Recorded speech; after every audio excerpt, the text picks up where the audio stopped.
इस जीवन में दो ही चीजें निश्चित हैं। There are only two things that are certain, death यानी कि मृत्यु, और दूसरा है टैक्स। इस जहां से उस जहां तक जहां भी जाओगे, हर मोड़ पर हर जगह मुझे ही पाओगे, यानी कि टैक्स। मैडम, सपना था विश्व गुरु बनने का, बन गए हम टैक्स गुरु। और इतना टैक्स जो भारत की आबादी सरकार के खजाने में डालती है, उसके बदले सरकार जनता को देती क्या है, यह बहुत बड़ा सवाल है। कौन सी ऐसी हाई क्वालिटी सर्विस है जो फ्री ऑफ कॉस्ट जनता को दी जाती है? क्या हमें quality health care free of cost मिलता है? नहीं मिलता। क्या हमें वर्ल्ड क्लास एजुकेशन मिलती है? नहीं मिलती। क्या हमें फ्री वर्ल्ड क्लास ट्रांसपोर्टेशन मिलता है? नहीं मिलता। क्या हाई क्वालिटी रोड्स मिलती हैं? अगर अच्छी हैं तो टोल टैक्स भरना पड़ता है। क्या 24 घंटे 7 दिन बिजली आती है? नहीं आती। तो इतना सारा जो टैक्स सरकार इकट्ठा करती है, उसका करती क्या है? इसीलिए मैं कहना चाहता हूं दैट वी इन इंडिया पे taxes like in developed countries to get services like in sub-Saharan countries. Madam, from the moment a child is born to the very moment his family mourns his death, the government is there at every step, not to help you but to tax you. और आइए एक रोमांचक यात्रा पे चलते हैं। माननीय वित्त मंत्री जी हर बार मेरे सवालों का जवाब देते हुए मुझ पर तंज कसती हैं और कहती हैं कि शायद ये चार्टर्ड अकाउंटेंट नहीं है, इनकी डिग्री असली नहीं है, तमाम तरीके की बातें मेरे बारे में कहती हैं, निजी हमले करती हैं। मैं उनका बहुत सम्मान करता हूं, मेरे मन में उनके प्रति बहुत आदर है, ओहदे में, हैसियत में, उम्र में, अनुभव में बहुत बड़ी है मुझसे। लेकिन आज मैं इस सीए की डिग्री को किनारे करके सरल भाषा में आम आदमी की तरह इस देश के आम आदमी का दर्द आपके सामने रखना चाहता हूं कि कैसे हमारे जन्म होने से लेकर हमारे मरने तक टैक्स पे टैक्स सरकार हमसे वसूलती है। मैं आपके सामने जीवन के 8 चरण, 8 स्टेजेस ऑफ लाइफ रखना चाहता हूं। फर्स्ट स्टेज ऑफ लाइफ, जब इंसान पैदा होता है, that is the birth stage.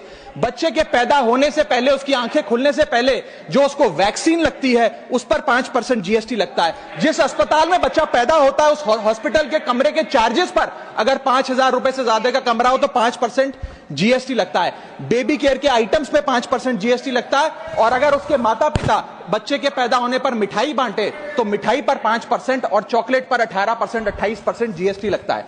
दूसरा चरण जीवन का इन्फेंसी और चाइल्डहुड यानी कि बचपन। बचपन में बेबी फूड जो खरीदा जाता है उस पर 12 से 18% जीएसटी, डाइपर जो खरीदा जाता है उस पर 12% जीएसटी, बेबी स्ट्रोलर पे 5 से 12% जीएसटी, और जो खिलौने बच्चे को दिए जाते हैं उन खिलौनों पर भी 12% जीएसटी लिया जाता है। जब मुंडन होता है बच्चे का, पहला हेयर कट जिसे कहते हैं, उस हेयर कट की सर्विसेज पर भी 18% जीएसटी, और पहली बर्थडे पार्टी पर जो फोटोग्राफी होती है, फोटो खिंचवाई जाती है, उस फोटोग्राफी सर्विसेज पर भी 18% जीएसटी। यहां तक कि नामकरण की बर्थडे पार्टी जो की जाती है उस पर भी केटरिंग सर्विसेज से लेकर खान पर 18% जीएसटी सरकार वसूलती है। अब बच्चा स्कूल जाना शुरू करता है तो स्कूल जाने पर यूनिफॉर्म से लेकर जूतों, स्कूल बैग, लंच बॉक्स सब पर जीएसटी लगता है। 12% जीएसटी नोटबुक पर लगता है, 18% जीएसटी स्टेशनरी आइटम पर लगता है। और उसके बाद अगर कोई एक्स्ट्रा करिकुलर एक्टिविटी बच्चे को करनी हो, कोई म्यूजिक क्लास करनी हो या फिर कोई स्पोर्ट्स कोचिंग की क्लास वो ले, उस पर भी 18% जीएसटी देना पड़ता है। प्राइवेट ट्यूशन ले तो उस पर भी जीएसटी, और पहली साइकिल जो बच्चा खरीदता है उस पर भी 12% जीएसटी देना पड़ता है। तीसरी अवस्था जीवन की, टीनेज ईयर्स, ये वो काल होता है जो सबसे मस्त मौला टाइम होता है जीवन का, बेहतरीन बेफिक्री का। इसमें बच्चा, यंग जवान लड़का लड़की अपना पहला स्मार्टफोन खरीदते हैं, उस स्मार्टफोन पर जीएसटी लगता है। अगर महंगा हो, विदेशी हो तो इंपोर्ट ड्यूटी भी लगती है। फिर वो अपना फोन रिचार्ज कराता है, उस पर जीएसटी लगते हैं। ब्रॉडबैंड इंटरनेट का कनेक्शन लेता है, उस पर जीएसटी लगता है। नेटफ्लिक्स, स्पॉटिफाई या वीडियो गेम की सब्सक्रिप्शन लेता है, उस पर भी जीएसटी देना पड़ता है। और अगर अपने दोस्तों के साथ पिक्चर देखने बाहर जाए तो पिक्चर की टिकट पर जीएसटी, एंटरटेनमेंट टैक्स और पॉपकॉर्न पर भी जीएसटी अब लगने लग गया है। तो तमाम तरीके के सॉल्टेड कैरेमल पॉपकॉर्न पर भी सरकार आपसे जीएसटी वसूलती है। इस बीच जब आप 18 साल के होते हैं और पहली बाइक या पहला स्कूटर खरीदते हैं, उस बाइक और स्कूटर पर आपसे जीएसटी लिया जाता है, व्हीकल इंश्योरेंस पर जीएसटी लिया जाता है, और उसके बाद रजिस्ट्रेशन टैक्स और रोड टैक्स के नाम पर भी पैसा लिया जाता है। जीवन की चौथी अवस्था, fourth stage of life, higher education की।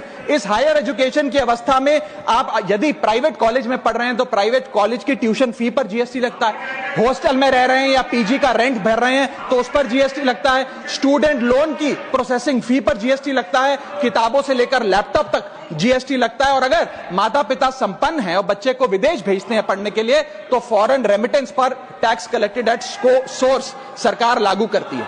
अब आते हैं पांचवी अवस्था पे, जब वो अपना करियर शुरू करता है। ये वो एज है जिसे मैं golden age of direct taxes कहूंगा। अब ये डायरेक्ट टैक्स के जंजाल में आदमी फंस जाता है इस उम्र में, जब उसकी पहली नौकरी लगती है।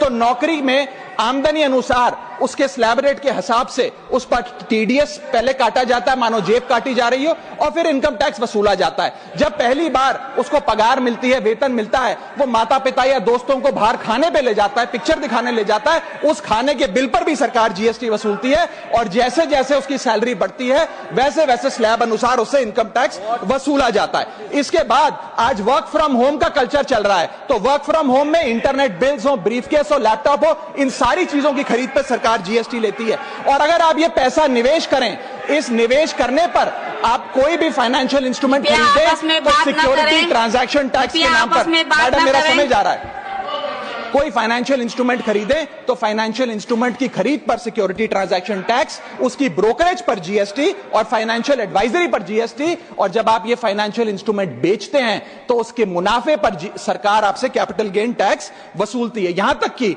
हेल्थ इंश्योरेंस और लाइफ इंश्योरेंस प्रीमियम्स पर भी सरकार आपसे जीएसटी लेती है। इसी सरकार के मंत्री माननीय गडकरी जी भी सरकार से यही गुजारिश कर रहे हैं कि इंश्योरेंस प्रीमियम पे कम से कम जीएसटी हटा दिया जाए। इसके बाद इंसान अपने जीवन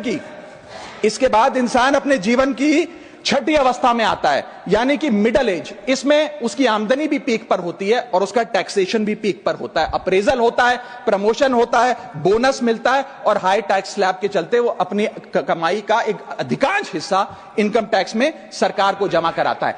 इस दौर में इंसान गाड़ी खरीदता है, घर बनाता है। जब गाड़ी खरीदता है तो जीएसटी देता है, रोड टैक्स भरता है, व्हीकल इंश्योरेंस पर जीएसटी भरता है, और जब गाड़ी लेकर शोरूम से निकलता है तो पेट्रोल डीजल पर वैट, सेस और एक्साइज ड्यूटी के नाम पर पैसा भरता है। जब सड़क पर गाड़ी चलाता है तो टोल टैक्स भरता है। फिर वो अपना घर भी खरीदता है, जमीन खरीदता है। जब जमीन खरीदता है तो स्टैंप ड्यूटी फीस सरकार को देता है।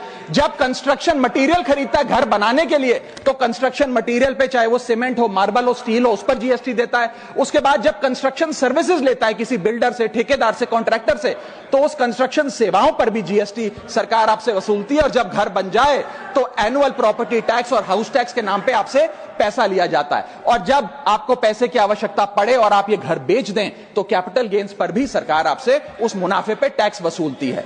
और इस बीच शादी तो रह ही गई, फिर इंसान शादी करता है, इस बीच तो बैंक्वेट हॉल बुक करता है, उस बैंक्वेट हॉल की बुकिंग पे टैक्स भरता है। शामियाना, खाना, केटरिंग सर्विसेज लेता है, उस पर जीएसटी भरता है। ज्वेलरी खरीदता है, उस पर जीएसटी भरता है। कपड़ा, शेरवानी सिलवाता है, कुर्ता पजामा, सूट पैंट, उस पर जीएसटी भरता है। यहां तक कि वेडिंग इन्विटेशन से लेकर, ब्राइडल मेकअप से लेकर, हनीमून के ट्रैवल तक हर चीज पर सरकार आपसे जीएसटी वसूलती है। सातवीं अवस्था सरकार जीवन की, वो है रिटायरमेंट। इस फेज में इंसान चाहता है आरामदायक जीवन जिया जाए, जो जीवन में कमाया उस कमाई के सहारे उसकी इंटरेस्ट पर, पेंशन पर जिया जाए। लेकिन इस अवस्था में भी सरकार पेंशन और इंटरेस्ट इनकम पे आपसे टैक्स लेती है। बूढ़ा हो जाता है, दवाई इलाज की जरूरत पड़ती है तो हेल्थ केयर बिल पर, दवाइयों पर आपसे जीएसटी लिया जाता है। लाइफ इंश्योरेंस और हेल्थ इंश्योरेंस प्रीमियम पर तो जीएसटी लेती है। और इस दौर में वो अपनी वसीयत लिखता है, फैमिली विल। उस फैमिली विल पर जो लीगल फीस देता है, उस लीगल फीस पर भी उसे जीएसटी देना पड़ता है और स्टैंप ड्यूटी देनी पड़ती है। और आठवीं जीवन की अवस्था, यानी कि जीवन की समाप्ति, जब उसका स्वर्गवास हो जाता है, उसके जीवन का अंत हो जाता है, यहां भी सरकारें उसका साथ नहीं छोड़ती। यहां पर भी सरकारें उस पर टैक्स लगाती हैं। जब कोई इंसान मरता है तो उसके अंतिम संस्कार में देसी घी, चंदन वुड, नारियल, इत्तर जैसा सामान इस्तेमाल होता है, उस पर भी जीएसटी लगता है। और जब उसके मरने के उपरांत अखबार में ऑबिचरी की इश्तेहार छपाया जाता है, उस पब्लिकेशन ऑफ ऑबिचरी न्यूज़पेपर पर भी 5% सरकार जीएसटी लेती है। और मरने के बाद जब प्रॉपर्टी उसके बच्चों को या परिवार वालों को दी जाती है, उस म्यूटेशन पर भी सरकार आपसे ड्यूटी सेस लेती है।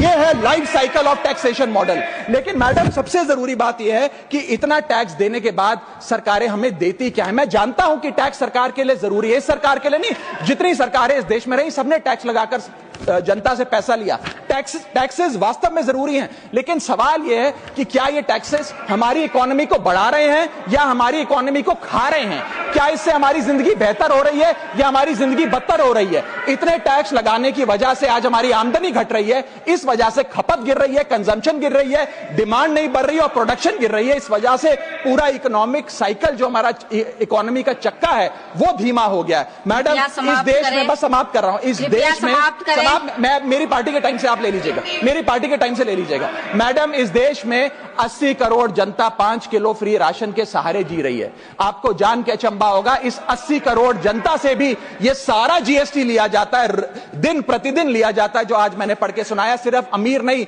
गरीब से गरीब आदमी भी जीएसटी देता है। और अंत में मैं बस इतना ही कहना चाहूंगा कि क्योंकि इतना टैक्स लगा लगाकर सरकारें जनता का खून चूसती हैं, उस वजह से आज एफएमसीजी की सेल्स घट रही हैं, एफएमसीजी के स्टॉक गिर रहे हैं, कंजम्पशन डाउन हो रही है, नई गाड़ियों की सेल श्रिंक कर रही है, तमाम तरीके की जितनी भी न्यू परचेजेस होती हैं उसमें मंदी देखी जा रही है। सरकार को जीएसटी कम करना चाहिए, कम करेंगे तो जनता की जेब में पैसा आएगा तो मांग बढ़ेगी, खपत बढ़ेगी और इकोनॉमी का चक्का चलेगा। आपका समय समाप्त। बहुत बहुत शुक्रिया।